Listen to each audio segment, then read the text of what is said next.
없는 나 사모하며 기다리니 내가 그리던 주를 배울 때 나의 기쁨 넘치리라.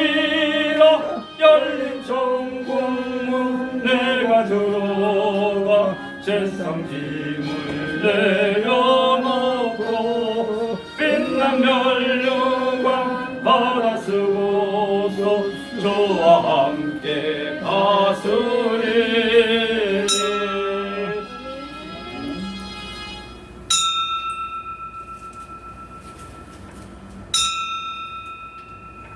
다같이 찬송가 549장 부르시면서 예배 부름에 우리 한 목소리로 응답드립니다. 549장.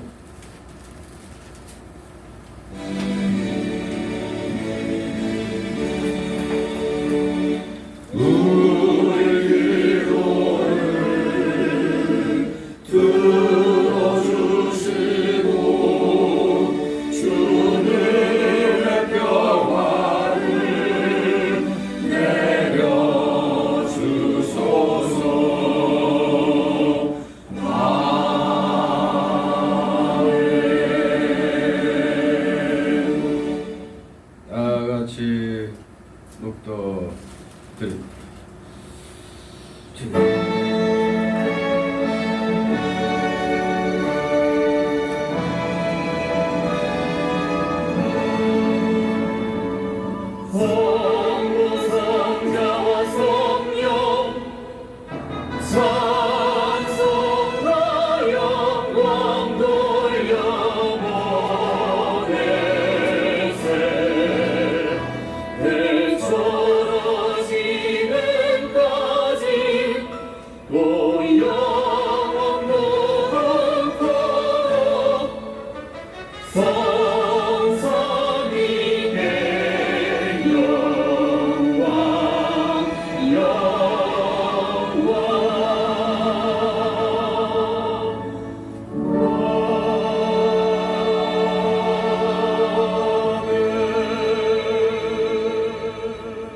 너희는 내게 배우고 받고 듣고 본 바를 행하라.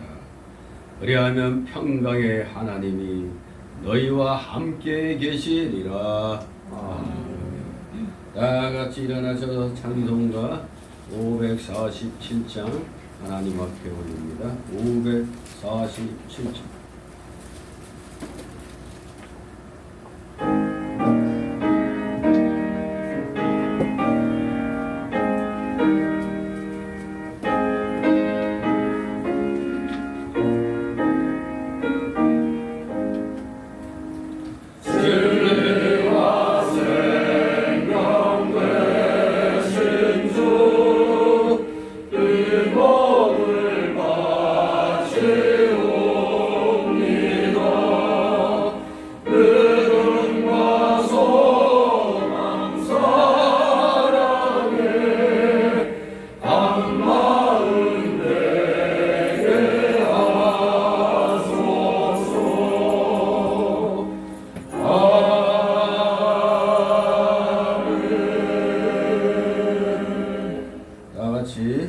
십계명 교독합니다. 성경 또는 찬송가 매 뒤에 십계명이 있습니다. 제가 먼저 읽겠습니다.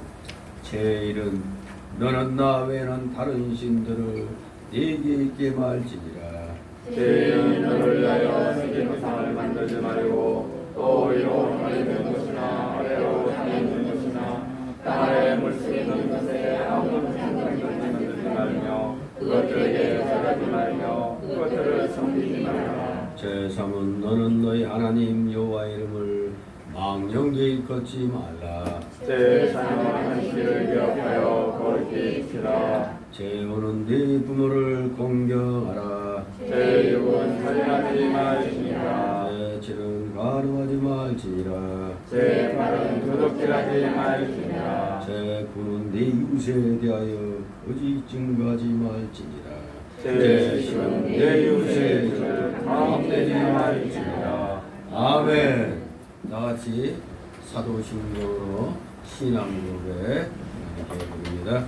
전능하사 천대를 만드신 하나님 아버지를 내가 믿사오니 그 아들 우리를 예수 그리스도를 믿사오니 이는 성령으로 잉태하사 동정녀 마리아에게 하시고 본디오 빌라도에게 고난을 받으사 십자가에 못 박혀 죽으시고 장사한지 사흘 만에 죽은 자 가운데서 다시 살아나시며 하늘로 오르사 전능하신 하나님 우편에 앉아 계시다가 저희로서 사한 자와 죽은 자를 심판하러 오시리라.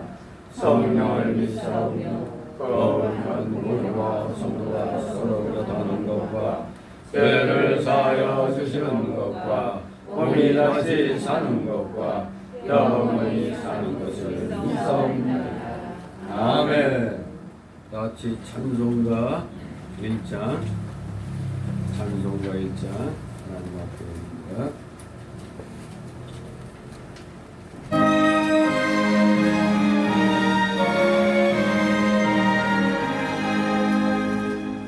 만복의 근원 하나를 온 백성 찬송거리로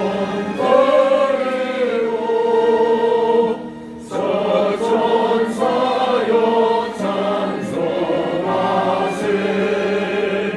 찬송성부 성녀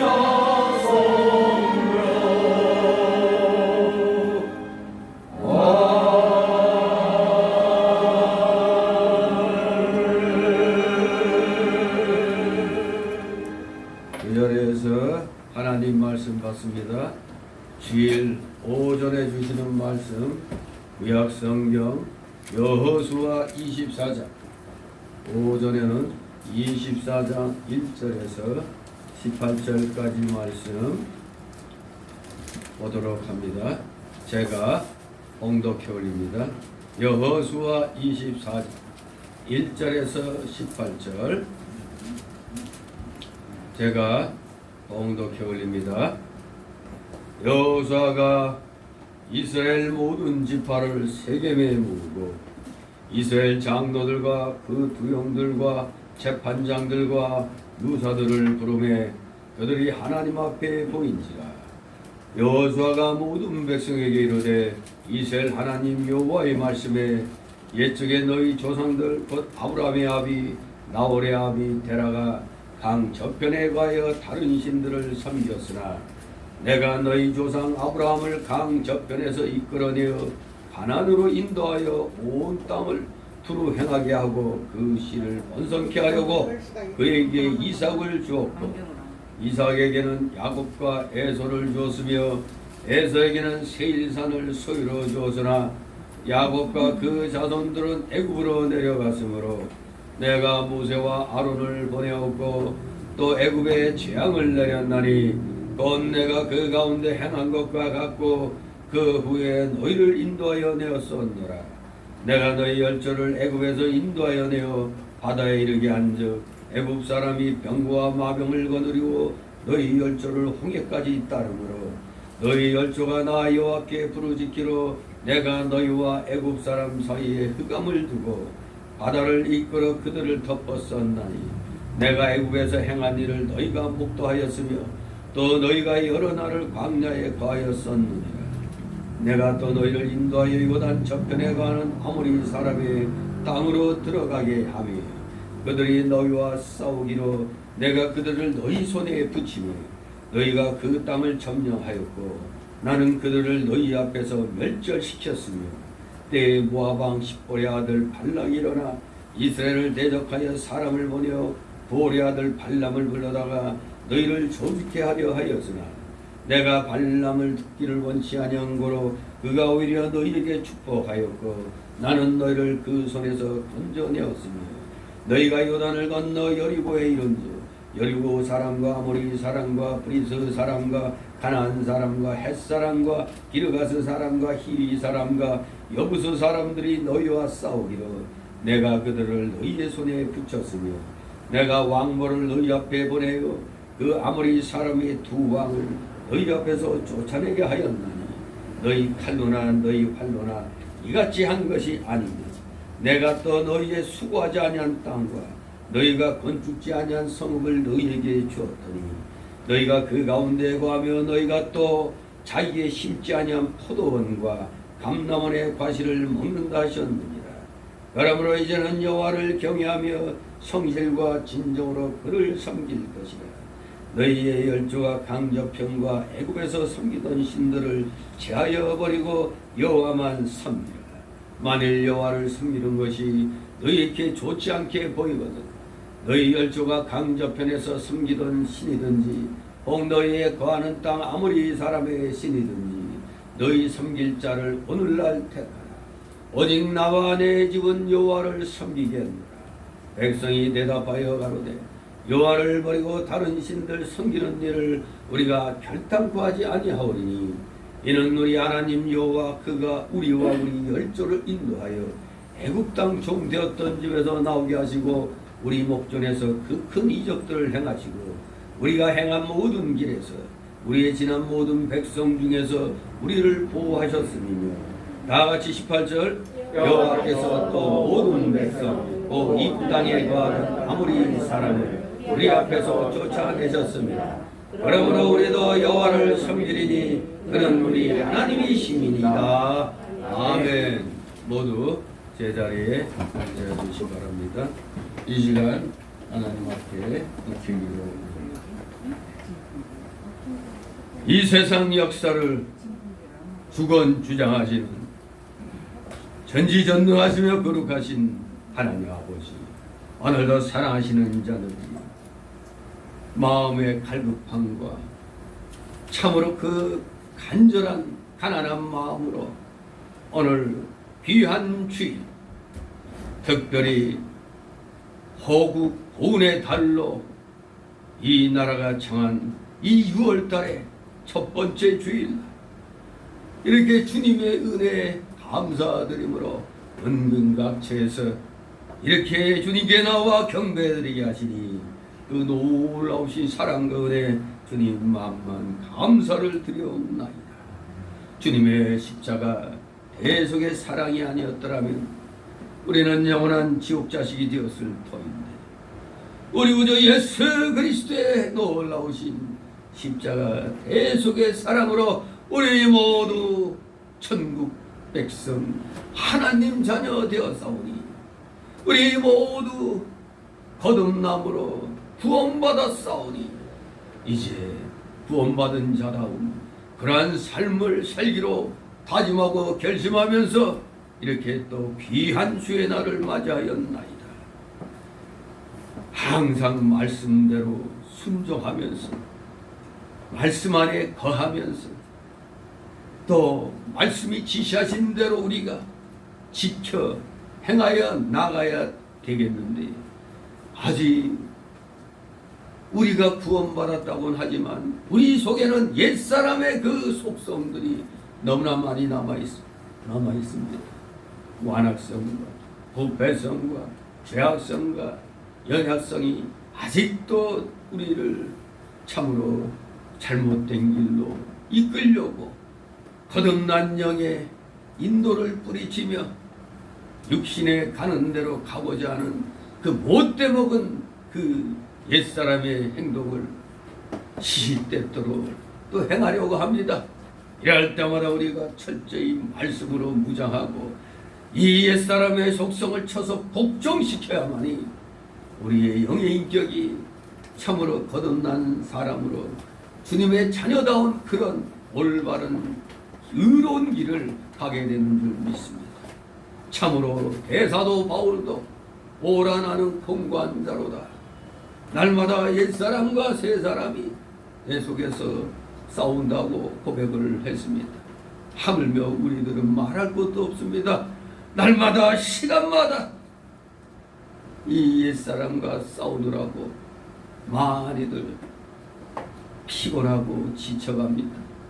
그러나 다시 한번 말씀을 통하여 그리고 이렇게 아무리 세상 권세가 예배를 방해한다 할지라도 우리는 나름대로 철저히 자기 방역도 지키면서 이렇게 현장 예배로 모여서 주님 앞에 이렇게 영광을 돌리니 저희들의 이 자세들, 이러한 하나님을 향한 이 굳건한 자세, 주님 긍휼히 여겨 주시옵소서.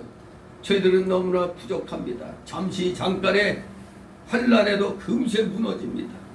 하지만 이렇게 주님 앞에 나와 경배드리는 자들은 역사의 주관자가 바로 하나님이심을 알기에, 올바로 깨닫고 있기에, 그 누가 뭐라고 해도 우리의 신앙 지키고자 이렇게 철저하게 주일 새벽부터 오전 오후 주님 앞에 드리려고 합니다.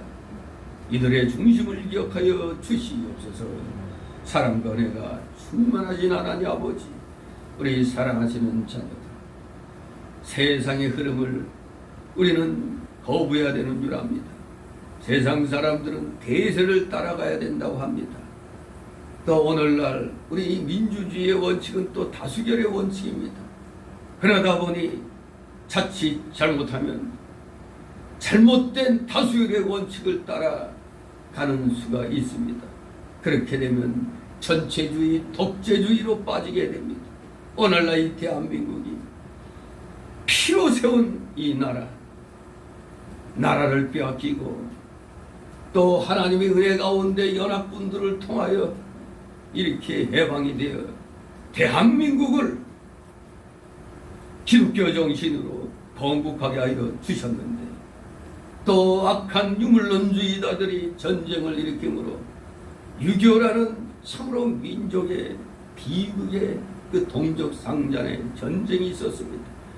그 상황에서도 거의 벼랑 끝까지 몰린 가운데서도 하나님께서 다시 또 유엔군을 보내주셔서 이 대한민국을 살리셨습니다. 우리 모두 하나님의 이 역사를 주관하시는 이 놀라우신 이 경륜을 우리는 기억해야 되는 줄 압니다.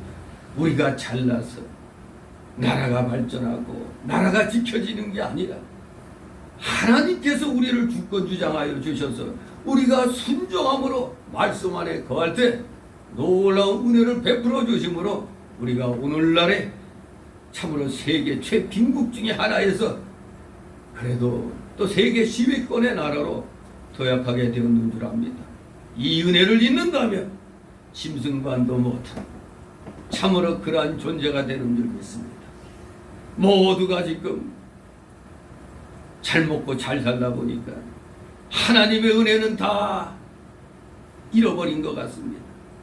하나님께서 연합국을 이 땅에 보내주셔서 저 공산배열의 마귀 세력을 물리쳐서 이 땅을 지켜주셨는데 그 은혜를 다 잃고 잊어버리고 도리어 하나님을 대적하는 그러한 국민성이 되어버렸습니다. 어찌 기독교 정신으로 세워진 이 나라가 어찌하여 이 유물론주의자들에 의하여 장악이 되어서 5, 60년 이상의 그 세월 동안 이루어놓은 이 막강한 부를 단 4년 만에 완전히 백척간두의 위기에 놓인 나라로 만들었는지, 어쩌면 당연한 수순일지 모르겠습니다. 우리가 그동안 나태하고 하나님 섬기는 데 있어서 너무 자기 욕심만을 차리다가 어쩌면 하나님의 징계가 지금 임하고 있는 줄 압니다. 모두 하나님이 은혜 주셔서 많은 교인들 모으고 큰 교회들 세우게 해주셨는데 불의가 이 땅을 점령했는데도 아무 소리 하지 않고 있다가 이제는 다 자칫하면 문을 닫게 되는 그런 상황이 오게 됩니다. 공산주의자들이 완전히 이 나라를 장악하면 이 나라는 희망이 없습니다. 저 베네수엘라가 22년 동안 좌파들이 집권함으로 말미암아 세계 최고의 그 부강한 나라 중에 하나였던 베네수엘라가 오늘날 거지 나라가 되었고 조폭이 나라를 갖다 여기저기 또 다스리는 그런 상황이 되었습니다. 이 대한민국이 그 베네수엘라를 지금 쫓아가고 있습니다. 우리 국민들 불쌍히 여겨주셔서 그 중에서도 우리 기독교인들, 정신 차리지 못하는 기독교인들, 아버지 긍휼히 여겨 주시옵소서. 기독교인들이 정신 못 차리기 때문에 하나님이 이 나라에 큰 재앙을 내리시려 합니다. 이제 내년이 되면 새로운 지도자를 뽑는 그런 날이 됩니다. 아버지, 만약에 아직도 우리 기독교인들이 정신 나가서 그저 자기 고향 따지고 자기 출신 따지고 학교 따지고 이런 지연, 혈연, 학연을 따라가 지도자를 뽑는다면 이 나라는 끝장이 나게 될 줄 압니다. 우리 모두 하나님 말씀에 입각해서 누가 하나님을 과연 더 기쁘게 할 수 있을 것인가?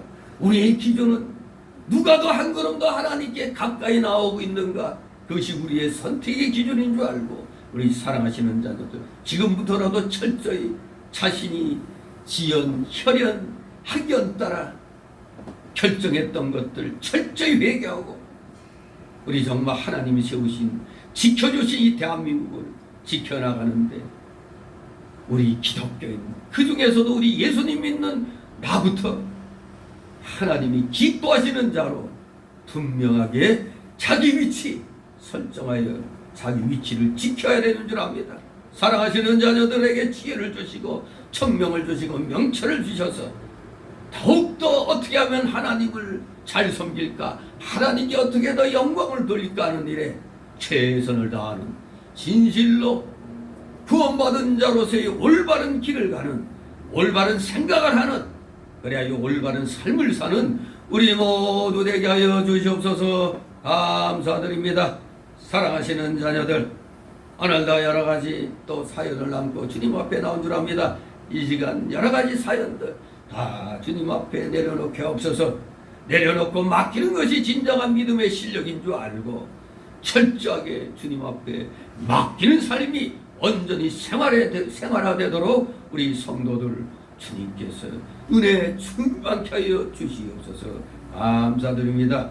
부족한 자 이제 입술을 열어 말씀을 증거하오니 이 자를 주권 주장하여 주셔서 영을 주장하시고 육신을 주장하여 주셔서 올바른 하나님의 이 귀한 진리가 선포되도록 아버지 온전한 의의 길 진리의 길로 이 자를 아버지 이끌어 주시옵소서. 감사드립니다. 사랑하시는 자녀들 피곤한 중에 나왔사오나 영의 기쁨과 즐거움으로 이 모든 피로를 이기게 하여 주시고 참으로 그리하여 졸음막이 틈 못하게 하여 주시고 각종 잡념의 막이 틈 못하게 하여 주시옵소서. 마치는 시간까지 오직 주님께서만이 영광 홀로 받으시옵소서. 예수 그리스도 이름으로 감사드리며 기도드려옵나이다. 아멘. 다같이 찬송가 344장 344장 찬송입니다.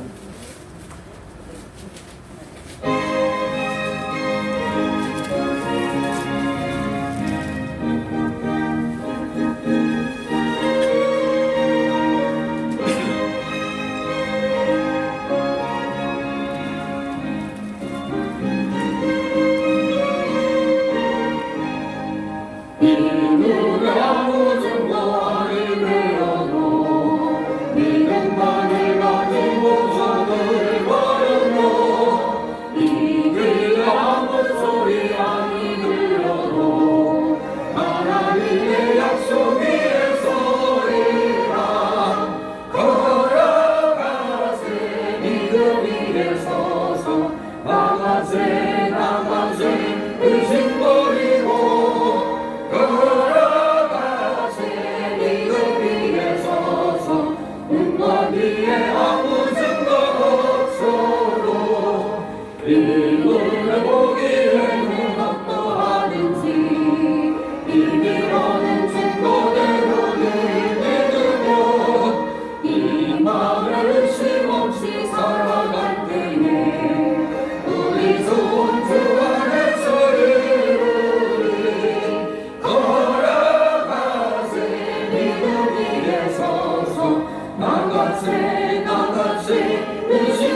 주님의 이름으로 여러분을 환영합니다.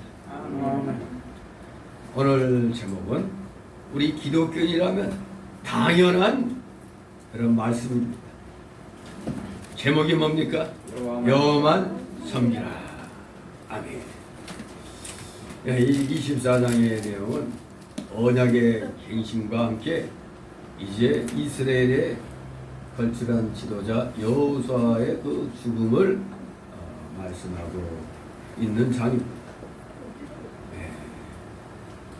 24장은 바로 여호수아 마지막 장이죠. 근데 그 앞에 23장에서 여호수아는 이미 송별사를 했습니다. 그러나 거기에 그치지 않고 마지막까지 자신에게 주어진 시간을 이용해서 하나님께 대한 신앙을 고치시고자 온 백성을 세겜에 소집했습니다. 이 여호수아가 누굽니까? 여호수아 장군, 모세의 후계자죠. 모세의 후계자. 이 여호수아란 이름의 뜻이 기억나십니까? 여호수아 이름의 뜻이 여호와는 구원이시다. 여호와는 구원이시다라는 그런 뜻을 갖고 있습니다. 여호수아. 바로 헬라어로 지저스, 헬라어로 예수죠, 예수. 영어로 지저스라고 하고 예수. 예수에 대한 히브리어 형태의 이름이 여호수아입니다. 사실 또 히브리인들에게는 흔한 이름이라고 그래요. 여호수아. 이게 신약에서는 예수. 그러니까 흔한 이름입니다. 여러 사람들이 여호수아 또 신약 시대에 예수라는 이름을 갖고 있었습니다만 그렇다고 이름이 똑같다고 다 똑같은 사람이 아니죠. 특별히 여기 여호수아는 모세 후계자로서 이스라엘 백성들을 가나안 땅에 진입시켜서 하나님이 명령하신 원수들을 다 멸하고 바로 그 약속의 땅을 온전히 차지하도록 하는 데 있어서 아주 핵심적인 그런 지도자였던 것입니다. 이 여호수아가 24장까지 되어 있지만 제목이 이 책의 성경책의 제목이 여호수아라고 해서 24장까지 다 여호수아가 기록했다고는 볼 수가 없습니다. 왜냐하면 그중 일부는 후대에 보충된 것으로 15장 13절에서 19장 19절까지 또 15장 13절에서 19절까지 또 19장 47절 또 24장 29절 30절 등 일부는 후대에 보충된 것으로 이렇게 얘기를 하고 있습니다. 하여간 대부분 이제 성령의 감동으로 여호수아가 기록했다 이렇게 보고 있습니다. 아무튼 언약의 땅인 가나안 정복과 정착에서 하나님의 신실하심과 죄를 징벌하는 하나님의 공의로움이 이 여호수아 전체에 잘 드러나 있습니다. 그렇기 때문에 이 여호수아는 이제 곧 이 세상을 떠날 때가 되었습니다. 그 23장 1절에 보면 여호와께서 이스라엘의 사방 대적을 다 멸하시고 안식을 이스라엘에게 주신 지 오랜 후에 여호수아가 나이 많아 늙은지라 바로 여기 23장에서 이제 송별사가 시작이 되는 겁니다. 이스라엘 각 지파에게 겹을 분배한 다음 에브라임 산지에 있는 19장 50절에 말씀한 딥낫세라라는 곳으로 물러가서 조용히 여호수아는 말년을 보내고 있는 것으로 그렇게 다 신학자들은 생각하고 있고 또 본문의 내용들을 살펴보면은 조용히 말년을 이 딥낫세라에서 보냈을 거다. 이렇게 추측을 하고 있습니다. 하지만 여호수아는 세상을 하직할 날이 가까워오자 예전에 여호와께로부터 받은 그 1장 6절 8절의 그 사명을 생각하여 백성의 대표자들을 모아 유언에 가까운 고별사를 남기게 된 겁니다. 하나님께로부터 받은 사명이 1장 6절 8절이라고 했는데 우리 한번 여호수아 1장 6절 8절을 펴시기 바랍니다. 여호수아 1장 6절에서 8절 우리 하나님께서 여호와 하나님께서 여호수아에게 뭐라고 사명을 맡겼느냐? 1장 6절 8절까지 같이 읽습니다. 시작. 마음을 강하게 하라, 담대하라. 너는 이 백성을 내가 그 조상에게 맹세하여 주리라 한 땅을 얻게 하리라. 오직 너는 마음을 강하게 하고 극히 담대하여 나의 종 모세가 네게 명한 율법을 다 지켜 행하고 좌로나 우로나 치우치지 말라. 그리하면 어디로 가든지 형통하리니 이 율법책을 네 입에서 떠나지 말게 하며 죄로 그것을 묵상하여 그 가운데 기록한 대로 다 지켜 행하라. 그리하면 너희들이 평탄하게 될 것이라. 네가 형통하리라. 네. 바로 이러한 명령을 하나님께 받았습니다. 그걸 생각해서 이제 세상을 떠날 날이 가까우자 백성의 대표자들을 모아서 이제 유언에 가까운 고별사를 남기게 되는 것입니다. 고대 여러 나라들에 있어서도 마찬가지였겠지만 특히 이스라엘 사회에 있어서 가장이나 민족 지도자의 유언은 대단한 권위를 가지고 있었습니다. 성경에 기록된 유언에는 하나님의 예언이 담긴 경우가 대부분입니다. 창세기 49장도 그렇고 신명기 32장, 열왕기상 1장 2절 9절 그 유언에도 다 하나님의 예언이 담겨 있습니다. 그래서 24장 앞서 이 23장에서는 여호수아의 고별사가 세 가지 사항에 초점이 맞춰져서 선포되고 있습니다. 새로운 점령지에서의 그 생업수단이나 관습, 법, 규례 등 일반 역사가들의 관심의 주 대상들은 오히려 유보되고 이제 하나님 중심의 말씀이 이 여호수아의 유언에 담겨 있는 겁니다. 첫째는 하나님께서 이스라엘을 위하여 행하신 위대한 사역들을 되새기도록 했고 또 이러한 하나님의 주권과 권능을 믿는 이스라엘 백성들이 마땅히 지켜야 할 사실들을 주지시켰습니다. 그리고 순종에 따른 축복과 불순종에 따른 저주를 예언을 했습니다. 이렇게 여호수아가 죽기 전에 노구를 이끌고서 여호와께 대한 순종을 역설하는 사실은 바로 여호와 하나님과 그 하나님의 백성들에 대한 여호수아의 충정이 어떠하였는가를 잘 보여주고 있는 것입니다. 그의 삶은 이와 같이 시종일관 여호와께 순종하며 백성들에게 봉사하는 생활의 연속이었던 것입니다. 이러한 여호수아의 자세는 오늘날 주님의 일을 맡아 수고하는 그 모든 이 지도자들, 목회자들에게 아주 귀한 모험이 되는 것입니다. 이렇게 귀한 모험이 성경에 나와 있는데도 성경을 제대로 연구하지 않았는지 그저 형식적으로만 사람 많이 모으고 예배당금을 크게 짓는 데만 몰두를 해서 그런 건지 도대체가 하나님의 자녀들에 대해서 올바른 길을 제시해 주지 않고 있습니다. 그저 평범한 도덕윤리적인 설교만 많이 하고 있습니다. 우리 기독교의 이 정통 기독교의 길이 뭡니까? 교리와 윤리는 함께 가는 겁니다. 교리 따로 윤리 도덕 따로가 아닙니다. 저 자유주의자들 단체인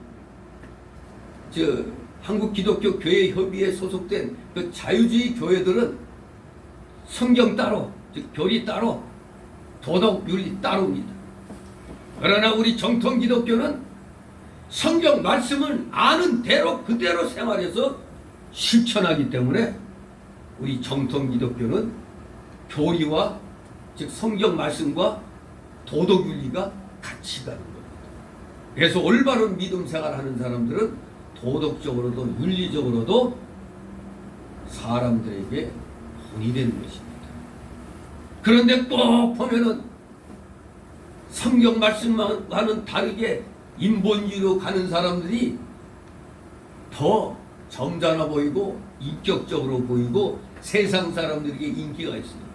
왜? 세상 사람들 입맛에 딱 맞는 말만 해야 되니까. 그러나 하나님 입장에서 말씀을 전할 때는 우리 인간의 부패성이 있어가지고 죄악성이 남아있어가지고 그 옛사람이 속성이 남아있어가지고 하나님의 말씀에 대해서 거리낌이 생기는 겁니다. 그래서 올바른 말씀을 선포하는 교회는 저 인본주의로 나가는 교회보다 사람이 적게 보이는 겁니다. 그건 지극히 당연한 현상이지 이상한 게 아닙니다. 이상하게 결도 하나도 없습니다. 올바른 목회자들이 교회들을 개척해서 교인들을 모아가자 많지가 않아요.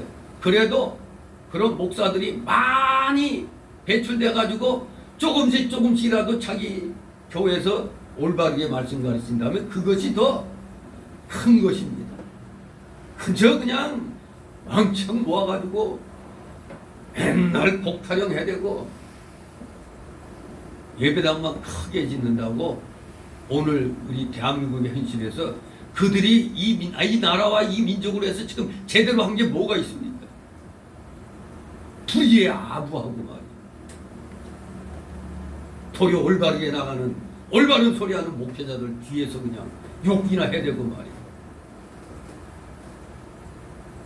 이 잘못됨을 우리는 철저히 깨닫고 다시 한번 이 세상을 이제 떠나게 되는 이 여호수아가 비록 송결사를 마쳤지만서도 마지막까지 자신의 생명이 주어진 시간을 이용해서 이렇게 최선을 다해서 하나님께 대한 신앙을 고취시키려고 온 백성을 세겜에 소집한 겁니다.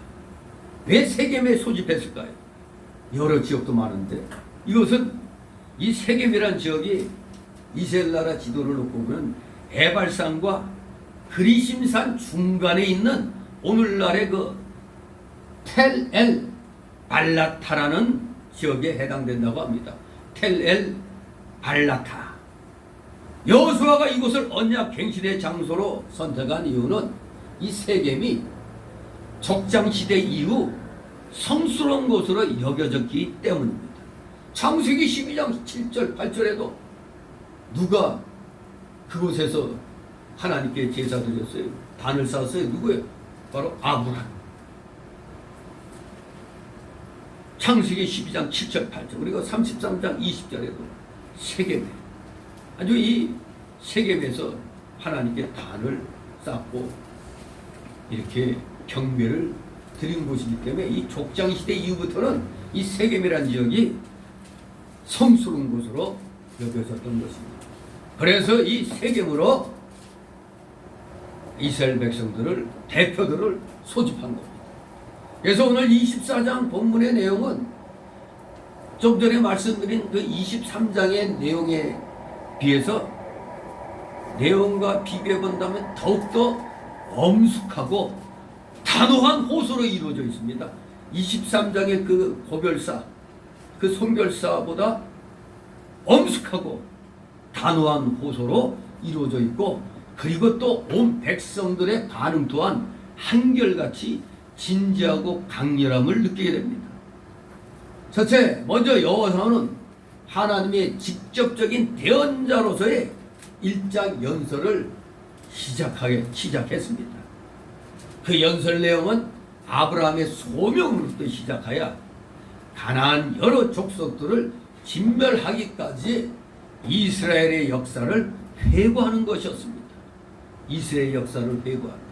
지난날 하나님의 은혜로 우리가 이 땅에 정착하기까지 그 역사를 회고하는 겁니다. 사람이 이 세상을 떠날 때 하는 이러한 유언의 말은 굉장히 진지하죠. 거짓말을 할 수가 없어요. 진지하게 속에 있는 진실함을 다 내놓게 됩니다. 이렇게 여호수아가 이스라엘 역사를 회고를 했습니다. 그러면서 특별히 여기에서 강조된 점은 바로 오늘날 우리들이 다시 한번 깨달아야 될 이 역사의 모든 역사의 주관자는 누구다? 바로 하나님이시라는 사실입니다. 역사의 주관자. 역사 영어로 히스토리라고 그러죠. 그 HISTORI에서 H를 대문자로 쓰면 그게 바로 하나님의 역사가 되는 겁니다. 즉 히즈 플러스 스토리, 그의 이야기, 하나님의 이야기라 할 수가 있는 것입니다. 온 우주와 인류의 역사가 살아계신 하나님의 구체적인 손길에 의해서 통제되고 있다는 확신이야말로 모든 성도들에게 큰 위안이자 기쁨이라 할 것입니다. 오늘날 아무리 악한 세력이 모든 것을 휘어잡고 국민들을 좌지우지한다 할지라도 그 역사의 배후에는 반드시 하나님이 간섭하셔서 잘못된 길로 가는 자들은 반드시 그에 대한 대가를 치르게 되어 있습니다. 이 역사가 증명하는 거 아닙니까? 제가 많이 얘기하죠. 역사를 되돌아보면 먼저 가깝게 우리나라 역사부터 바로 알아야죠. 우리나라 그 왕조들의 역사가 항상 뭐 왕이 바뀌거나 뭐 쿠데타로 바뀌거나 또는 왕조가 뒤바뀔 때 공통적인 현상이 뭡니까? 백성들의 삶이 도탄에 빠지는 겁니다. 그리고 그냥 이 한강오리들의 부패가 아주 창궐합니다. 그리고 각 최소 도적대들이 들끓어요. 근데 딱 보니까 오늘날 이 땅에 일어나고 있는 현상이 딱 그 모양이죠. 여길 봐도 도둑놈, 저기 봐도 도둑놈, 동서남북 다 봐도 그냥 사기꾼들이니까 정치계에 특실거리는 걸 보잖아요. 그게 멸망할 징조인 것입니다. 역사는 그런 자들이 많으면은 결국에는 뒤바뀌게 돼 있는 것입니다. 이건 하나님의 경륜입니다. 하나님이 역사를 주관하시는 경륜이에요. 실컷 까불어 봐라 보고 계시다가 이제는 니들 두들겨 패야 되겠다 하면 뒤집어버리는 겁니다. 하나님이 지금 지켜보고 계시는 거예요. 저 탄관오리 저놈들 뻑하면 그냥 세금만 잔뜩 뜯으려고 하는 건 모든 망한 왕조들의 공통점이에요. 별의별 세금을 다 만들어내는 것. 정말로 이 세상은 우리 인간들이 주장하는 것 같지만 사실은 아닙니다. 그 배후에 살아계신 하나님의 구체적인 손길이 지금 이렇게 뻗치고 있는 것입니다. 요거 이때쯤 저거 혼을 내야겠다. 근데 아직은 하나님 지금 참고 계시고 있습니다. 분명히 역사의 주관자는 하나님이심을 깨닫는다면 우리 크게 그렇게 불안해할 건 없습니다. 왜? 그때 한 말이 뭡니까? 다윗과 솔로몬 하면서 반지 얘기 나오면 어떤 게 떠올라요? 이 또한 지나가리라. 지나가는 겁니다. 역사의 수레바퀴 하나님이 굴리시니까 거기서 또 이 악한 정권은 이제 침몰하게 되고 새로운 역사가 또 일어나는 것입니다. 이것이 바로 우리의 배후에 하나님이 계시구나 한 걸 깨닫는다면 우리는 아무리 지금 힘들고 어려워도 큰 위안과 기쁨을 우리가 또 맛볼 수가 있는 겁니다. 또 두 번째로 오늘 이 본문에 보면은 여호수아의 연설만이 일방적으로 선포되어 있지 않고 하나님의 대언자인 여호수아의 권고와 명령이 있은 후에 전체 백성들의 단호한 결의가 반복되었음을 보게 됩니다. 1절에서 15절, 16절, 18절, 19절, 20절, 21절, 또 22절 상반절과 하반절, 23절과 24절 이렇게 전체 백성들의 단호한 결의가 반복이 됩니다. 그러한 연후에 여호수아는 온 백성으로 인하여 더불어서 언약을 갱신합니다. 그 증거로 여호와의 성소 곁에 기념석을 세웠다고 25절 28절에 말씀하고 있는 겁니다. 그리고 세 번째로 이 24장의 마지막에는 여호수아와 엘르아살의 죽음 및 요셉의 뼈를 그 유언대로 창세기 50장 25절 바로 애굽에서 그 요셉이 죽었죠. 요셉을 장사 지내놓은 그 뼈를 이제 이 가나안 땅까지 가지고 온 겁니다. 그래서 세겜에 장사했다는 사실 등을 29절 33절에 기록하고 있는 겁니다. 여호수아는 출애굽 이후 가나안에 이르기까지 이스라엘의 지도자로서 수많은 업적을 남겼습니다. 그럼에도 불구하고 이 24장에 보면은 그의 죽음이 매우 간략하게 언급되었을 뿐입니다. 이러한 사실들은 바로 이 본서가 이 여호수아서가 여호수아의 전기가 아니라 여호수아를 통한 하나님의 역사하심을 기록한 책이라는 것을 잘 드러내주고 있는 것입니다. 또한 이 본장에서 여호수아는 자신의 후계자를 세우지 않고 죽음으로써 그 이후부터는 이제 하나님께로부터 직접적 부르심을 받은 사사들, 바로 이 여호수아 뒤부터 사사기가 시작되죠. 바로 사사들이 하나님께로부터 직접 부르심을 받은 사사들이 이스라엘의 지도자로서 등장하게 될 길을 지금 터놓고 있는 겁니다. 다시 말해서 이 24장은 이 여호수아서 이후에 계속된 사사기의 잠정적인 그 도입부가 되고 있는 것입니다. 보통 후계자를 세우는데 후계자를 세우지 않았다는 이 사실이 이제부터는 하나님이 직접 불러서 세우는 사사들이 이스라엘을 다스린다는 걸 지금 잠정적으로 지금 암시하고 있는 것입니다. 자, 그래서 오늘 오전에 1절에서 18절까지를 두 단락으로 나눠봅니다. 두 소단락으로. 첫 번째 단락은 1절 15절 여호수아의 권고와 명령. 여호수아의 권고와 명령. 두 번째 소단락은 이스라엘의 신앙 결의 16절 18절. 이스라엘의 신앙 결의. 이렇게 두 단락으로 나누어서 오늘 내용을 살펴봅니다. 자, 1절 같이 있습니다. 여호수아가 이스라엘 모든 지파를 세겜에 모으고 이스라엘 장로들과 그 두령들과 재판장들과 유사들을 부르고 그들이 하나님 앞에 모이니라. 아멘. 먼저 첫 번째 권고와 명령은 1절 3절에 아브라함을 택해 주신 하나님을 기억하라는 것입니다. 아브라함을 택해 주신 하나님을 기억하라. 여호수아가 마지막으로 이스라엘 모든 지파를 세겜에 모으고 장로와 재판장들과 유사들을 특별히 불러서 하나님 앞에 모이게 하고 유언적인 간곡한 부탁을 하였습니다. 초대 말씀드린 대로 이미 23절에 그 고별사를 했지만 자기 생명이 남은 그 시간까지 지금 최선을 다해서 하나님께 대한 백성들의 신앙을 고취시키려고 이렇게 세겜에 소집을 한 것입니다. 다시 이렇게 모아서 유언적인 간곡한 부탁을 한 겁니다. 지도자가 하는 최후의 부탁은 대단히 중요한 것입니다. 세겜엔 하나님의 제단이 있었기 때문에 여호수아가 그들을 세겜에 모으게 해서 하나님을 경배하게 하고 하나님 앞에서 하나님의 말씀으로 그들을 깨우쳐서 부탁을 한 것입니다. 왜 세겜에 모이라고 했다고요?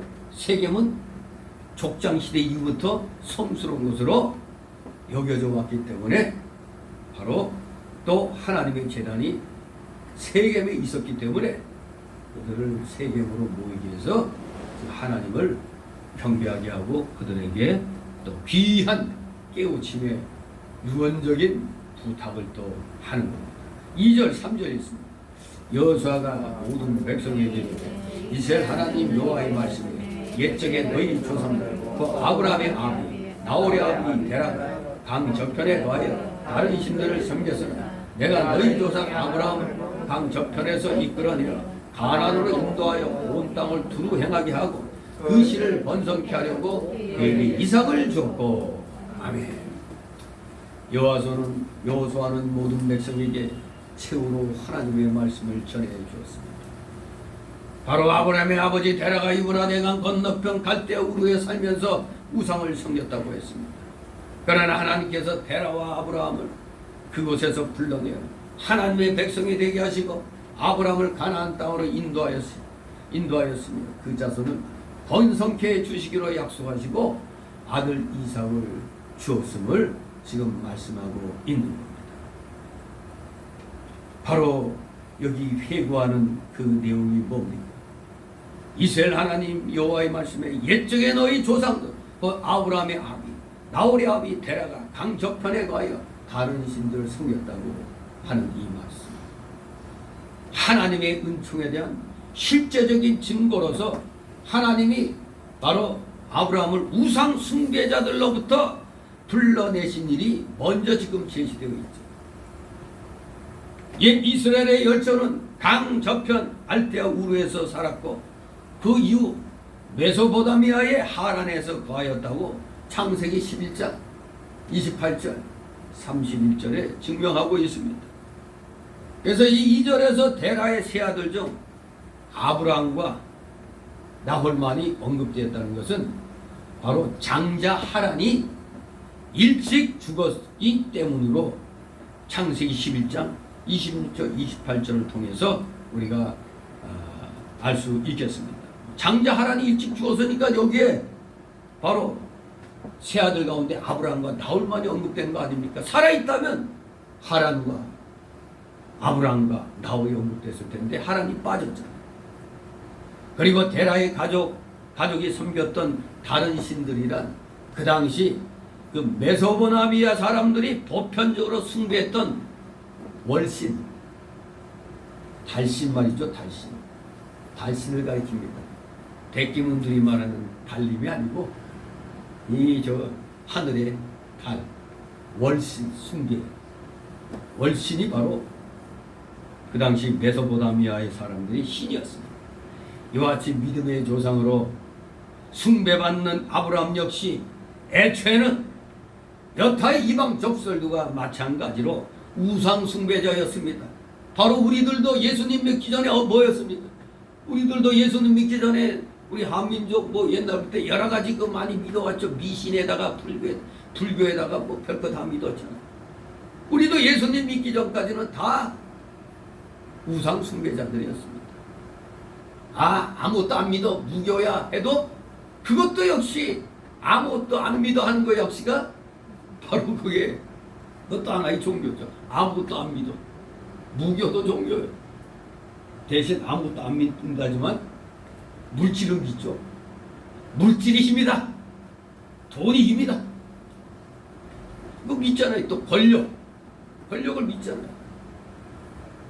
아무튼 예외 없이 다 예수님 믿기 전까지는 다 우상 숭배자들이었습니다. 알고 봤더니 우리 믿음의 조상 아브라함도 우상 숭배자였다 이겁니다. 그러나 하나님의 주권적인 은총으로 말미암아 택하심 받고 인도하심에 축복을 얻게 되었던 것입니다. 그게 바로 창세기 17장 5절에 믿음으로 이제 하나님을 이제 온전히 믿게 되는 역사가 일어났죠. 그 믿음을 하나님은 또 칭찬을 또 하시죠. 이러한 아브라함 이렇게 택하시고 가나안 땅으로 인도하시고 그래서 그 자손을 번성케 해주시기로 약속하시고 나서 그 증거물로 아들 이삭을 100세에 허락을 하신 겁니다. 자 이제 4절부터 7절은 애굽에서 불러내어 주신 하나님을 기억하라는 내용입니다. 1절 3절은 아브라함을 택해 주신 하나님을 기억하라는 여호수아의 권고와 명령이고 이제 두 번째 권고와 명령은 4절 7절 애굽에서 불러내어 주신 하나님을 기억하라. 4절 7절 있습니다. 이삭에게는 야곱과 에서를 주었으나 에서에게는 킬산을 스스로 주었으나 야곱과 그 자손들은 애굽으로 내려가서므로 내가 모세와 아론을 보내었고 또 애굽에 재앙을 내렸나니 곧 내가 그 가운데 해놓은 것과 같고 그 외에 너희를 인도하여 내었었노라. 내가 너희 열조를 애굽에서 인도하여 내어 바다에 이르게 한즉 애굽 사람이 병과 마병을 거느리고 너희 열조를 공에까지 따르므로 너희 열조가 나 여호와께 부르짖기로 내가 너희와 애굽 사람 사이에 흑암을 두고 바다를 이끌어 그들을 덮었었나니 내가 애굽에서 행한 일을 너희가 목도하였으며 또 너희가 여러 날을 광야에 거하였었느니라. 아멘. 애굽에서 불러내어 주신 하나님을 기억하라. 하나님께서 이삭에게서 에서와 야곱을 낳게 하였고 맏아들 에서에게는 세일산을 소유로 주었으나 야곱에게는 더 좋은 가나안 땅을 기업으로 주셨습니다. 또 이스라엘 백성을 구원의 기관으로 삼으려고 연단시키기 위하여 애굽으로 내려가게 했습니다. 여기 보니 야곱과 그 자손들은 애굽으로 내려갔으므로 이 사건에 대해서는 창세기 27장에서 35장에 아주 자세히 나와 있습니다. 야곱의 일생은 어떻게 보면 모범적인 인생은 아니에요. 야곱의 인생. 왜? 수많은 인간적 실패로 점철되어 있습니다. 그럼에도 불구하고 하나님께서는 인간의 나약하고 조악한 성품들을 그대로 이용하셔서 하나님의 뜻을 이루어 나가셨습니다. 그러므로 야곱이 훗날 가나안 땅에 입주하게 된 것이나 또 이스라엘 12지파의 조상들을 낳은 것은 모두 하나님의 그 오묘하신 섭리와 은총으로 말미암은 것이라고 여길 수밖에 없는, 참으로 이렇게 고생문이 크게 열린 그 애굽으로 내려갔습니다. 그래서 처음에 야곱의 자손 70인이 애굽으로 내려갔지만 400여 년 동안 많이 번성하도록 하나님이 복을 내려주셨죠. 그런데 잘 살다가 어느 날 왕조가 바뀜으로 말미암아 하루아침에 이 야곱의 자손들은 하루아침에 노예가 되어버렸어요.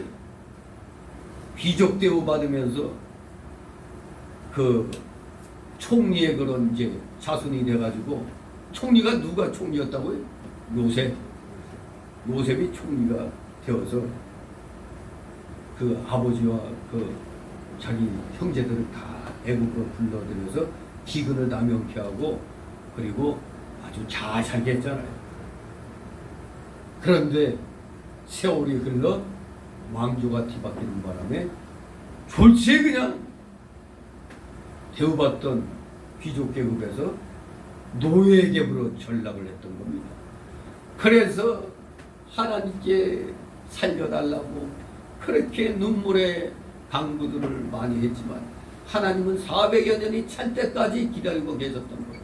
때가 찰 때까지. 그래서 400년이 지난 후에 마침내 하나님께서 모세와 아론을 보내어 애굽에 10가지 재앙을 내려가지고 이스라엘 백성을 인도하여 내신 겁니다. 이름하여 애굽 탈출. 그것이 성경에는 뭐라고? 출애굽, 출애굽기라 이렇게 성경에 제목이 붙여졌죠. 출애굽기. 즉 풀었으면 애굽 탈출기입니다. 애굽 탈출기. 이렇게 애굽에서 탈출을 했는데 탈출하는 마지막 순간까지 어떤 일이 일어납니까? 애굽 군대가 그 홍해 바다까지 추격해 왔습니다. 하지만 하나님께서 그들과 이스라엘 백성 사이에 흑암을 두어 그들의 이스라엘 백성을 가까이 못하게 하시는 가운데 홍해를 갈라서 바닥이 마르게 한 다음에 거기를 마른 땅으로 만들어서 건너게 한 겁니다. 사실 여러분 이 바닷물이나 뭐 이게 슉 빠지고 나면 지퍽지퍽 하잖아요. 근데 하나님이 동통 불어가지고 그걸 하룻밤 사이에 다 건조시켜버려요. 우리가 그 이치 빨래하고 축축한 거라도 그 급할 때 뭐 드라이기 같은 걸로 빡 하면 나중에 이게 마르듯이 더구나 하나님의 권능으로 순식간에 그냥 뜨거운 바람 불어오면 그냥 그대로 마른 땅이 되는 겁니다. 그렇게 마른 땅으로 만들어서 건너게 하셨던 겁니다. 그런데 다 이스라엘 백성의 끝자락에 다 이제 홍해를 다 건널 때쯤에 이제 애국 군대가 이제 그때서야 비로소 홍해 바다로 그 이스라엘 백성이 건너갔던 그 마른 땅으로 들어서게 된 겁니다. 그러면서 그야말로 영화의 한 장면, 손에 땀을 쥐게 하는 추격전이 벌어지는 거죠. 그냥 홍해 바다를 그냥 내리다 가로질러 가는데 중간쯤 딱 이게 왔을 때 하나님이 모세에게 저기 명령하셔서 바닷물이 떨커덕 사물통 채워지듯이 잠기게 해가지고 그냥 다 그 추격군대가 모조리 다 홍해 바다의 수장이 되어버렸습니다. 그래서 오늘날에도 그 2000년 전에 이전에 그 일어났던 이 홍해 바다의 이 애국군대 수장 사건을 역사적으로 또 과학적으로 증명하고자 그 홍해 바다 밑으로 이제 막 탐사를 했어요. 근데 마차가 보통 이렇게 생겼잖아요. 이런 바퀴가 두 개 있으면 이렇게 요런 게 이 홍해 바다 밑에 이렇게 돼가지고 이 무슨 산호 껍데기나 뭐가 그냥 잔뜩 이렇게 I자 형태같이 그런 게 무수히 바닥에 있는 걸 이렇게 찾았는데 이 하나님의 이 역사는 가상이 아닙니다. 이건 우리 인간의 역사 속에 실제로 일어난 일인 것입니다. 이렇게 하나님의 은혜로 이스라엘 백성들은 다 무사히 탈출했고 따르던 애국 군대들은 다 바닷물에 빠져 멸망을 한 겁니다. 그 이스라엘 백성이 이제 탈출한 걸로 끝난 게 아니죠. 하나님의 명령을 어긴 결과, 순종하지 않은 결과 아무리 기어가도 한 달이면 갈 때를 40년 동안 돌고 돌아요 하다가 원래 위치로 이제 40년 동안 돌고 돌아와가지고 이제 가나안으로 들어가게 됐죠. 40년 동안 광야에서 하나님의 큰 이적과 기사를 보게 되면서 이 40년 동안 처음에 하나님의 명령에 불순종했던 20세 이상 계수됐던 자들은 누구만 빼고 다 광야에서 죽었다고요? 여호수아와 갈렙과 20세 이하였던 사람들만 다 살아서 가나안 땅으로 들어가게 됐습니다. 20세 이상으로 계수된 자들은 모조리 다 광야에서 다 불순종의 대가로 광야에서 다 죽었습니다. 그러니까 그들의 수명이 다하도록 돌고 돌아요 하면서 40년을 갖다 군대 용어로 말하면 뺑뺑이 돌렸습니다. 이 오늘날 군대에서 얼차례 훈련한다고 딱 하면 위병소에서 군기장님하고 저도 가끔 했는데 저쪽 PX 우에서 좌로 돌아 선착소 한 명 그렇게 몇 번 돌립니다. 그렇게 돌려야 눈이 그냥 바짝바짝해져요. 근데 군대 생활할 때 보면 이 방위로 들어온 애들이 이제 그 하나같이 그 홍천 그쪽에 양아치들이 양아치다. 하나같이 다 그냥 몸에 문신에 그냥 뭐 아주 애들이 그냥 거칠고 막 그래요. 그래서 함부로 그 선임하사 이런 사람들은 못 건드려요. 왜? 밖에 나가면 걔들 만나거든. 원래 방위병은 출퇴근 하잖아요. 그러니까 못 건들죠. 그러나 저는 건들 수 있죠. 그냥 뺑뺑이 막 돌려요. 완전히 그냥 얼빼나 버려요. 그냥. 그렇다고 너 홍천에 나오면 너 죽을 줄 알아라. 그런 놈 없었어요. 왜? 내가 누군지 아니까. 아무튼 이 뺑뺑이라는 용어가 광야 40년 동안에 생긴 거 아닌가 또 한번 재밌게 한번 추측을 해봅니다. 하나님의 말씀을 어긴 대가로 2주에서 3, 4주년 도달할 그 가나안 땅을 40년을 갖다 돌았다니 이거 기가 막힌 거 아닙니까? 그래서 우리는 이 세상을 훈련장이라고 얘기하는 겁니다. 광야 40년이 우리가 예수님 믿고 하나님 품에 안기기까지의 그 인생, 그걸 우리는 광야 인생이라고 하는 겁니다. 바로 우리는 광야 교회에서 지금 훈련받는 겁니다. 즉 세상 사람이 보면 광야 교회가 훈련장이 훈련장, 훈련받는 기간입니다. 하나님 나라에 들어가기까지 우리 속에 남아있는 옛사람의 그 잔재한 세력들을 다 뽑아내는 기간이 되는 겁니다. 그러면서 우리도 믿음 생활하면서 하나님의 역사를 많이 경험하게 됩니다. 그런데 구약시대 이스라엘 백성들은 40년 동안에 하나님의 놀라우신 이적과 기사를 두 눈 뜨고 다 목격을 하게 되는 겁니다. 이렇게 여호수아가 과거에 있었던 하나님의 역사를 들어서 증거하는 것은 이스라엘 백성들이 그 능력의 하나님을 떠나지 않고 잘 섬기게 하기 위한 그런 훈련이었던 것입니다.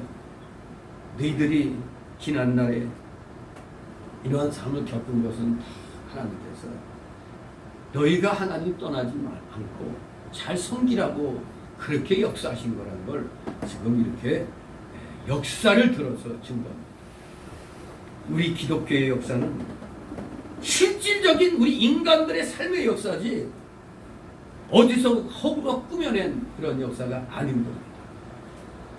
여러분도 이제 50대 넘어서 60대 넘어서 이제 70, 80 바라보시는 분들은 이제 뭔가 인생을 서서히 하나씩 정리를 해야 됩니다. 오늘 그 예배지에 제가 폰글을 하나 올렸는데 진정한 실력이 뭔가 잘 나가는 것도 실력이라고 그랬는데, 그런데 저는 그 밑에다 구원을 하나 더 해놨죠. 진정한 실력은 이 땅에 사는 동안 주님을 열심을 다해 섬기다 주님께 가는 것이다. 오직 예수 그리스도. 이 내용을 읽어보면 좀 짠한 마음이 들죠. 짠한 마음. 우리가 이 인생살이 참 어떻게 보면은 좀 살만하니까 가는 거죠. 서로 오늘날 뼈 빠지게 고생하고 집 하나 마련해가지고 이제 좀 조금 나오는 연금으로 살까 했더니 이거 뭐야, 웬 놈의 세금이 폭탄이야. 기가 막힌 폭탄 세례를 지금 맞고 있어요. 뭐 서울에 뭐 10억 이상 되는 집들이 대부분이다 보니까 뭐 그 이하는 뭐 관계없는 게 아니라 다른 쪽으로 세금들이 굉장히 많이 올랐어요. 사등업도 그렇고 뭐 여러 가지. 집 한 채 있다고 안심하고 팔 것도 못해요. 거기서 내가 거주한 그 기간도 잘 생각해가지고 해야지. 잘못하면 나 1주택으로 알고 있다가 2주택까지 그 세금 폭탄 맞을 수도 있는 거예요. 아무튼 이 세상 삶이 지금 현 시대에 살고 있는 이제 세상을 정리할 이제 그런 60대 이상이 된 분들은 이게 참 찾아봐죠. 뭐 이렇게 그냥 잘못하면 알거지가 되는 그런 상황이 되어버렸어요. 제가 항상 말하는 베네수엘라라는 나라가 22년 동안 좌파가 통치하다가 완전 거지 나라가 됐잖아요. 그냥 그야말로 쓰레기차가 오면 그 쓰레기차로 몰려다니고 돈이 휴지 조각에 휴지 조각. 그 22년 전에는 세계 5위 강국에 속했어요. 그냥 부자 나라였어요. 그런데 졸제 그냥 22년 만에 거지가 됐어요. 그런데 더구나 이제 그 나라는 엊그제 그 살펴봤더니 조폭들이 아예 무슨 세력을 가지고 아예 그 나라를 마치 부분적으로 옛날 중국의 제후들 같이 조폭들이 나라를 또 장악해서 다스리는 그런 형국이 돼 있더라고요. 나라가 아니죠 이제 베네수엘라. 이번에도 무슨 선거했을 때 250몇 석인가 거기에서 여당이 200 몇십 석을 다 휩쓸었다. 뭘 이용해서? 그 전자개표 이용해가지고. 아무튼 지금 이 지구상에 일어나는 여러 가지 일들은 심상치가 않습니다. 거기에 우리 대한민국도 톱니바퀴에 하나같이 맞물려 들어가가지고 지금 굉장히 그런 어려운 상황 속에 지금 빠져 있어요. 아니 요새 언뜻 보면 청년들을 위해서 정권이 있는 것 같이 얘기를 많이 하죠. 뭐 청년들 무슨 취업 무슨 장려 수당이니 뭐냐면서 뭐 청년 뭐 어떻게 보면 좀 부지런한 청년들 입장에서는 좋은 기회가 될 수도 있어요. 그런데 전체적인 입장에서 보면은 완전히 청년들을 뭘로 만들어요? 배짱이로 만들고 있어요. 개미로 만들어야 되는데 어떻게든 열심히 일하고 그렇게 살아야 되도록 만들어야 되는데 뻑 하면 돈 찔러준다 이거예요. 돈 퍼주면은 돈 주면 쉴 사람이 누가 있어요? 다 좋지. 그렇죠? 주면은 고맙죠? 내 고마워도 뽑을 때는 올바로 뽑아야지. 그건 DJ가 옛날에 한창 몰릴 때 그런 얘기 한 거예요. 받아 먹을 땐 그냥 받아 먹더라도 찍을 땐 똑바로 찍으라고. 그런데 어떻게 이 대한민국 사람들은 그래도 순진한 거예요. 뭐요? 주면은 좋다고 그냥 앞뒤 안 가리고 찍어. 그러니까 망하는 거죠. 망하는 길로 가는 겁니다. 그 대가를 자기 발등 찍는 걸로 드러나는 것입니다. 서민을 위한다고 하더니 도리어 더 서민을 더 죽이고 있잖아요. 직장도 다 날아가게 만들어. 아니 내가 돈 좀 더 벌고 싶은데 52시간 더는 못하게 한다. 이게 말이 됩니까 이게? 내가 돈 좀 더 벌려면 밤중에라도 나가서 일도 하고 그래야지 이게 자유민주주의, 자유시장경제지. 넌 52시간 이상은 하면 안 돼? 했다가는 고발하면 사업주가 걸려? 뭐 이런 말 같지도 않은 이런 일이 일어납니다.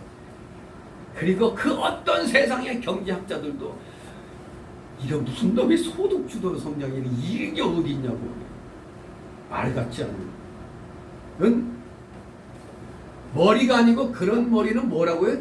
세대가리죠. 세대가리. 여러분 새를 잘 보세요. 새 머리들이 우리가 이렇게 자연스럽게 이렇게 돌아가는 게 아니라 막 이렇게 돌아가. 이렇게 이렇게 각지게 절도 있게 딱딱딱딱.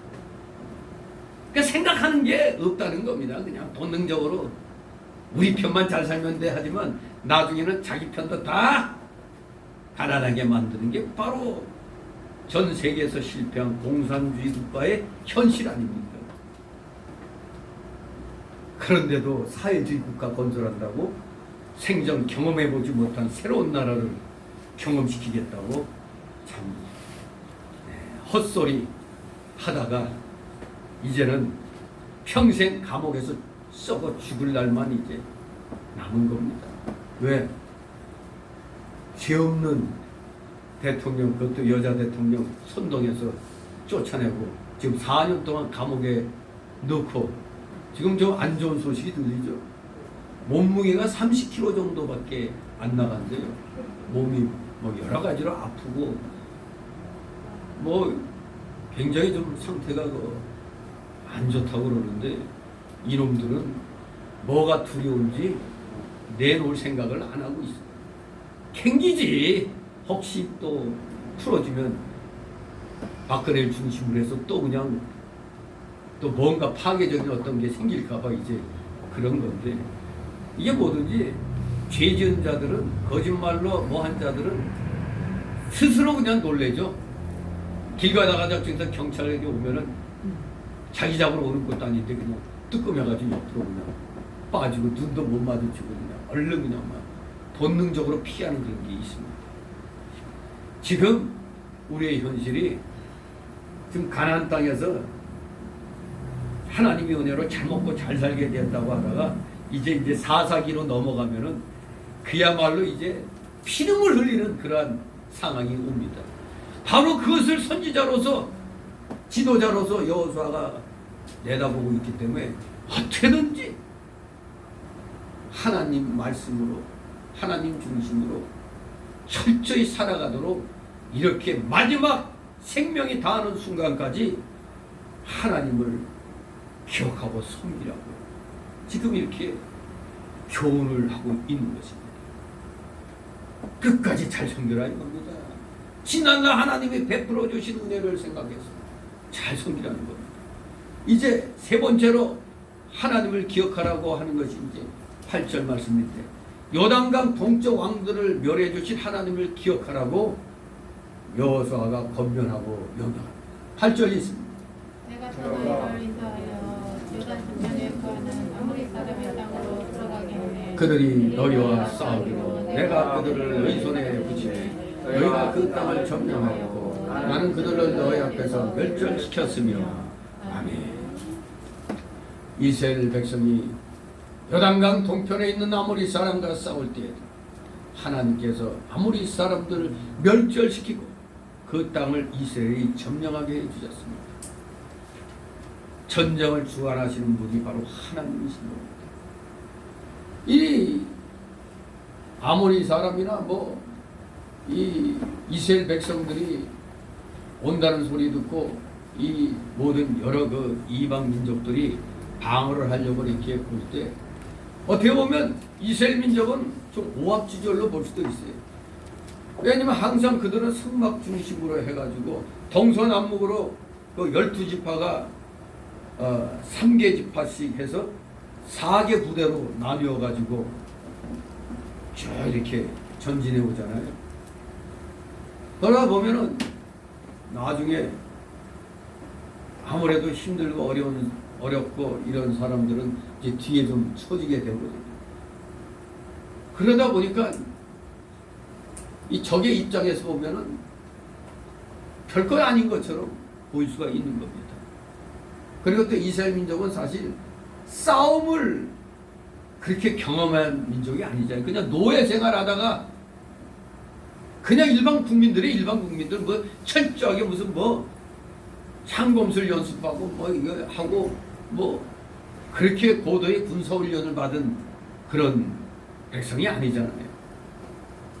그러다 보니까 이 하나님을 의지하지 않고는 하나님의 도움이 없이는 절대 싸움에 이길 수가 없어요. 그런데 하나님께서 아모리 사람과의 전투 때도 하나님이 간섭하셔갖고 아모리 족속을 모조리 다 멸절을 시켰던 겁니다. 그게 바로 앞에서도 5절 7절에서도 얘기하신 선민과 함께 하시는 하나님이시기 때문에 그러한 이방 민족과의 싸움에서도 이길 수가 있었던 겁니다. 정말로 출애굽하기까지의 과정이나 홍해를 건너 그 사건들 다 하나님의 강권적인 도우심을 역력히 반영하고 있는 겁니다. 우리가 출애굽기 1장에서 14장까지 그 내용들 보면 아마 영화로도 많이 만들어졌기 때문에 출애굽기를 쭉 읽는 중에 영화의 그 장면들이 이렇게 막 떠오를 겁니다. 그런데 차라리 영화를 안 보는 게 나올 수도 있어요. 왜냐하면 성경과 좀 다른 내용들이 영화에는 많이 비치기 때문에 도리어 성경을 이렇게 읽으면서 상상의 날개를 펴면서 영적으로 이렇게 쫙 펼쳐지는 그러한 광경을 이제 우리 스스로가 이제 깨달아야 되는데 영화로 이렇게 만든 거는 제한시켜버리고 우리로 하여금 상상을 날개를 더 펼 수 있는 걸 제한을 시켜버리기 때문에 자칫하면은 성경의 말씀이 다른 것이 영화로 딱 비춰지면은 그게 또 각인이 돼가지고 성경 말씀보다는 그걸 또 이렇게 생각하게 되는 거예요. 아무튼 우리는 열심히 성경을 위주로 해가지고 모든 것을 생각해야 되겠습니다. 우리 하나님께서는 하나님 백성을 위해서 이루시고자 하는 작정한 것이면 반드시 우리 끝까지 성취를 하시는 분이십니다. 그래서 그 이루시는 방법에 관해서는 때로는 초자연적인 그런 본능과 이적이 동반되었고 때로는 인간의 능력이 도구로 사용되기도 했습니다. 우리가 뭘 해서 잘됐다 하면 내 힘으로 된 게 아니라 나를 하나님이 사용하셨기 때문에 우리가 승리를 하게 되는 겁니다. 바로 그것을 여호수아가 5절에서 이 8절까지 이렇게 기억을 시키는 겁니다. 하나님을 기억하라. 애굽에서 불러내신 하나님을 기억하고 여단강 동쪽 왕들을 멸해주신 하나님을 기억하라. 이제 네 번째로 권면하는 건 9절 10절의 말씀입니다. 거짓 선지자에게서 건져주신 하나님을 기억하라. 9절 10절 있습니다. 내 모압 왕 십볼의 아들 발람이 일어나 이스라엘 대적하여 사람을 모여 부올의 아들 발람을 불러다가 너희를 소집케 하려 하였으나 내가 발람을 듣기를 그가 오히려 너희에게 축복하였고 나는 너희를 그 손에서 건져내었으나. 아멘.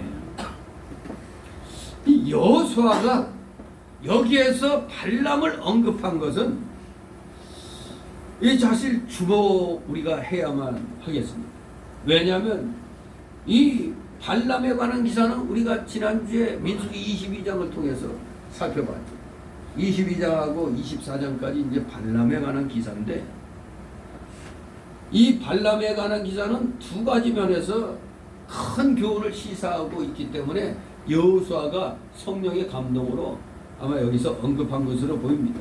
첫째는 누구도 거스릴 수 없는 하나님의 섭리, 특히 발람의 거짓 선지자 발람의 입에서 이스라엘에 대한 저주 대신 도리어 축복이 선포되었다는 점은 하나님의 강권적인 주권을 잘 드러낸 것임을 얘기하고 있는 겁니다. 두 번째로는 미혹하는 자들에 대한 경계입니다. 비록 발람이 여호와의 권능에 압도되어 이스라엘을 감히 저주하지는 못했다 할지라도 훗날 그는 탐욕의 눈이 어두워서 이스라엘을 결국 우상 숭배에 빠져들도록 배후에서 계략을 꾸몄던 것으로 민수기 31장을 보면은 짐작됩니다. 민수기 31장 8절에서 7절 8절에 보면 모세가 명령을 내립니다. 족장들 다 죽이고 발람 죽여라. 그래서 발람은 이 타락한 길을 따라간 결과 결국 죽임을 당하게 됩니다. 이 이스라엘의 이 발람의 그 배후의 이 개교에서 많이 우상 숭배로 타락했거든요. 그러니 죽을 죄를 안 그래도 전에 죽을 죄를 짓고 있었는데 더 죽을 죄를 지었던 것입니다. 죄에 대한 대가는 이렇게 확실한 것입니다. 따라서 가나안 땅에 잔존하였던 우상 세력들에 대해서 여호수아는 특별히 이스라엘 백성들에게 또 경각심을 고취시키고자 이렇게 발람을 언급한 겁니다. 모압 왕 발락이 하나님의 선지자 발람을 꾀어서 이스라엘을 저주하게 했지만 하나님께서 그 말을 듣기 싫어하시고 도리어 발람의 입으로 축복하게 하셔서 그 손에서 이스라엘 백성들을 건져주신 일을 여호수아가 기억하라는 겁니다. 발람은 거짓 선지자로서 뇌물을 받고 이방 왕과 짝겠던 자라는 걸 지난주에 우리가 살펴봤습니다. 그렇습니다. 오늘날도 거짓 선지자가, 즉 오늘날에는 거짓 목회자가 세상과 짝하여 성도들을 미혹시키고 참교회를 지금 박멸하려고 하고 있습니다. 하나님께서 우리를 애국과 같은 세상에서 건져내어 주시고 하나님의 사역자들을 보내어 바른 길로 인도해 주시며 모두 원수의 세력에서 건져주신 것을 우리는 감사해야 됩니다. 오늘날 우리가 대한민국에서 6월달을 특히 무슨 달? 호구 봄의달로 정하였죠. 왜 6월달에 무슨 일이 있어요? 6.25 동란이 있죠. 6.25 거의 낙동강 전선까지 밀려서 거의 한마디로 쓱 쓸면은 바닷물로 다 빠져 죽어야 될 상황이죠. 그 상황에서 기적적으로 유행부를 보내게 하셔서 이 나라를 지켰죠. 이거 정말 하나님의 놀라운 은혜였습니다. 하나님의 은혜로 대한민국을 건국하게 됐고 또 6.25를 극복하게 해주셨잖아요.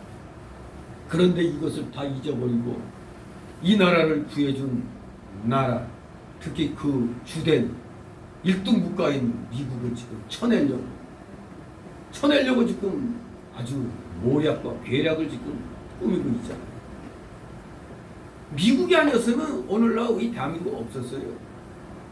근데 은혜도 모르고 어떻게 저 유물사관을 갖고 있는 저 주사파 저것들을 갖다 지지를 하는지. 난 기독교인이라고 하면서 저놈들을 지지하는 걸 보면 그 가짜 기독교인이에요. 진짜 구원받은 사람이 어떻게 마귀 새끼들을 지지하는 그런 사상 가진 자들을 지지합니까? 우리 가족 중에서 누가 국회의원 출마한다고 해도 그런 인간은 안 되는 겁니다. 그런데 이 정신 나간 것들은 뭐 좀 받아먹으면 그냥 또 찍어주고 이러다가 진짜 불똥 받게 되는 겁니다. 정신 차려야 됩니다. 정말로 하나님이 지금 이 시간까지 그래도 지켜주고 계신 거, 지금 북한에 뭔가 심상치 않은 일이 일어난 줄 알았는데 보니까 또 뭐 김정은이가 신장 수술 받았다고? 어째 몇 주간 안 보인다 했더니 신장 수술 받았다는 얘기가 강철한 TV에서 이렇게 나오는 것 같은데, 아무튼 공산주의 국가에서는 있을 수 없는 무슨 폭동 진압부대까지 만들었대요. 폭동 진압부대, 뭔가 이상하죠. 뭔가 움직임이 있다는 얘기 아니에요. 그러니까 자기 살려고 폭동 진압부대를 만들었어요. 거기서 뭐 왕 중에 왕 아닙니까? 김일성이가 김정은이가 지금. 그런데 웬 폭동 진압부인데요? 그냥 먼 데서 보기만 해도 미쳐 날뛰는 그런 국민들이 바글바글 되는 줄 알았는데 웬 놈의 폭동 진압부대가 만들어져서 이거 뭔가 이상한. 아무튼 이제 악한 자들의 말로가 남북으로 이제 보이는 것 같습니다. 이것은 다 우리의 배후에 누가 계신다? 하나님이 계셔가지고 끝내는 원수의 세력을 어떻게 하신다? 멸절시킨다. 그래서 우리를 구해주신다는 겁니다. 지금 힘들고 어렵더라도 끝까지 참고 인내하면서 하나님을 더욱더 잘 섬기시 바랍니다. 먼저 하나님 나라와 의를 구해야 뭐가 돼도 되는 겁니다. 내가 지금 손해보는 것 같아도 하나님은 역전의 하나님이십니다. 네가 과연 나를 섬기느냐? 그걸 보시는 거예요. 그런데 우리는 눈앞에 이득에 눈이 어두워가지고 하나님보다 내 거부터 찾다가 둘 다 망해버리는 겁니다. 나를 포기했더니 알고 봤더니 나도 건지고 내 주변의 모든 상황까지도 같이 합력해서 선이 이루어지는 방향으로 하나님이 만들어 주신다는 걸, 이걸 기억하시기 바랍니다. 애굽에서 건져주신 하나님을 기억하고 또 여단강 동처 왕들을 멸해 주신 하나님을 기억하는 것. 바로 하나님은 언제나 너희들과 함께 하시며 너희를 건져 주신다는 걸 기억하라. 거짓 선지자에서 건져 주신 하나님을 기억하라. 네 번째 권면이었습니다. 이제 다섯 번째 권면 11절 13절입니다. 가나안 땅을 주신 하나님을 기억하라. 11절 12절 있습니다. 너희가 여리고의 이름, 여리고 사람과 아모리 사람과 브리스 사람과 가나안 사람과 헷 사람과 이르가스 사람과 이 사람과 여부스 사람들이 너희를 사기로 내가 그들을 너희의 손에 붙였습니다. 내가 왕보를 너희 옆에 보내 그 아모리 사람의 두 왕을 너희 옆에서 쫓아내게 하였나. 너희 칼로나 이같이 한 것이 아니며. 아멘. 이스라엘 백성이 모세 때 요단강 동편에서 아모리 족속과 싸웠습니다.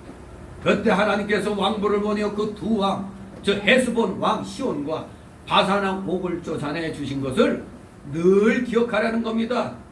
또 하나님께서 요단강을 기적적으로 건너게 해주시고 가나의 여러 족속들을 정복하게 해주신 것을 잊지 말라는 것입니다. 오늘날의 우리 버전으로는 오늘날 대한민국이 부강하게 된 것을 이렇게 되도록 하여 주신 하나님을 기억하라는 거죠. 그런데 여기 느닷없이 왕벌이 등장합니다. 왕벌을 너 옆에 보낸다. 왕벌은 천사를 가리키거나 혹은 하나님께서 심판의 도구로 사용하는 군대나 강한 왕을 가리킵니다. 실제로 아수르가 범죄할 때 애굽을 보내서 징계하셨고 또 바벨론이 하나님을 거역할 때도 메대왕 다리오를 보내서 바벨론 왕 벨사사를 멸망시키는 일이 다니엘서 5장 30절 31절에 기록되어 있습니다. 그러나 여기 11절 12절에서는 심판의 도구로 사용되는 나라와 왕이 나오지 않은 것을 보니까 이거 천사를 가리킨다. 그렇게 보는 거죠. 뭐 심판의 도구로 사용된 이런 나라 저런 나라 왕이다 하면 그게 나와야 되는데 그건 없이 그냥 왕벌이라고 했기 때문에 아 이거는 천사를 가리키는구나 그렇게 우리가 추측할 수가 있겠습니다. 하나님께서 우리가 열왕기하 19장 35절 이사야 30절 36절 보면 하나님이 천사를 보내가지고 아수르군 18만 5천 명을 하루아침에다 멸망시킨 그런 적도 있잖아요. 그래서 여기 11절 12절의 사건도 하나님께서 천사를 보내서 아무리 사람이 두 왕을 물리친 것으로 우리가 생각할 수가 있습니다. 다 같이 13절 있습니다. 내가 또 너희의 수고하지 아니한 땅과 너희가 건축지 아니한 성읍을 너희에게 주었더니 너희가 그 가운데 거하며 너희가 또 자기의 심지 아니한 포도원과 감람원의 과실을 먹는다 하셨느니라. 아멘. 그렇습니다. 하나님께서 크신 능력으로 도와주셔서 이스라엘 백성들이 가나안 땅을 정복하게 하여 그들이 수고하지 않은 성읍과 건축하지 않은 집들에 거하게 되었습니다. 또 심지 않은 포도원과 감람원의 과실을 먹게 하셨습니다. 하나님께서는 우리에게도 우리가 수고하지 않은 성읍이나 집을 주어 평안을 누리게 하시는 경우가 또 많이 있는 겁니다. 뭐 세상 말로 말하면 뭐 어떻게 보면 얌체 같은 그런 거 같은 느낌도 들죠. 그러나 하나님 잘 섬기면 하나님이 악한 자들 걸 빼앗아 갖고 우리가 누리게 해주시는 겁니다. 이 세상 거는 누구 거요? 하나님 거니까 불평불만이 없는 겁니다. 불평불만이 있을 수가 없잖아요. 마치 부모가 재산을 자식이 자식들에게 이렇게 분배해 주는 걸 이웃집에서 보고 왜 나는 안 주고 이런 말 할 수 있어요 없어요? 아니 자기 거 가지고 자기 가족들에게 분배하는데 누가 옆집 사람이 간섭을 해요? 저 하나님 걸 가지고 하나님이 이리 와 너 가져가면 그런 줄 알아야지. 정말로 우리는 이런 일에 대한 하나님의 은혜를 감사하며 그 은혜를 보답할 줄 알아야 됩니다. 우리가 일제로부터 해방된 게 우리 힘으로 해방됐습니까? 연합군의 승리로 특히 미국의 승리